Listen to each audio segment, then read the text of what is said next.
These twins walk the line between sad and happy, old and new.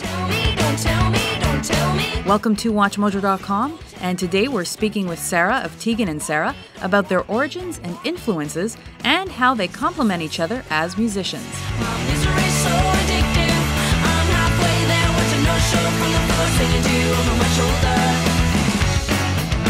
Why don't you give us an idea about how you guys first came to follow music as your path? Tegan and I met in the womb when we were conceived, and we spent the first 14 or 15 years of our lives just hanging out like kids do, siblings, and we both played piano.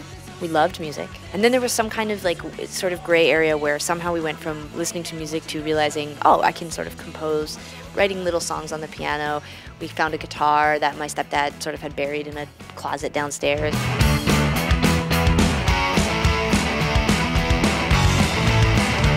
After high school, we entered a competition, like a garage war, like indie rock type thing, and if you won, you got studio time. We won, we got studio time, and then with a series of demos that we had, we started to book shows and play across Canada, and then we were signed to a record deal, and then we spent the next 13 years putting out records and touring. That's it. That's the short That's version. a very short version. I'm halfway there, watching no show from the first, singing to you over my shoulder. Singing so safe about this, my misery's so addictive. You said you were into the punk scene, but what were you guys listening to when you were growing up? We listened to so much music because my parents were very into music, and they were like 70s parents, so they were like, you know, like the Police and Led Zeppelin and the Pretenders and Bruce Springsteen and U2 and the Eurythmics. All of that stuff was really influential. But we were teenagers in the 90s, early 90s, so it was like Nirvana, Smashing Pumpkins, Hole, Bikini Kill, like all that stuff. Tegan got more into like punk rock and hard rock, and I kind of got more into indie rock. So those things have really influenced the aesthetic of our band. You know, we still sort of have a rock sound, but then we also grew up with these really big pop bands, you know, so that sort of 80s pop music kind of sensibility is still, you know, informs the kind of music we make today, you know.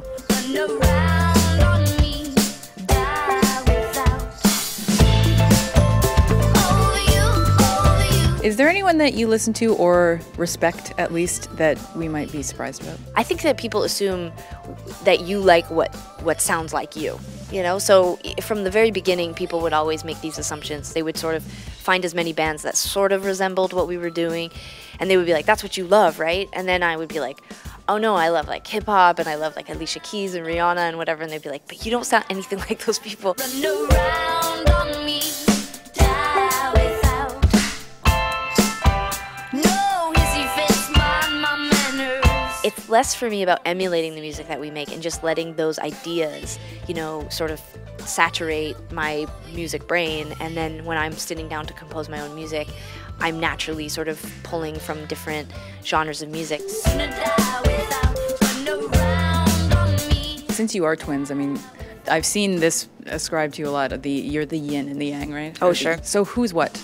Like, how do you balance each other out? I think that I tend to be a little bit more of a patient, premeditated sort of person. I take a lot more time. I probably self-evaluate as more of an introvert. Tegan is definitely more of the confident, extrovert, risk-taking, impulsive person, and that is reflected in her songwriting process and, you know, business decisions and that sort of thing. So we've really balanced each other.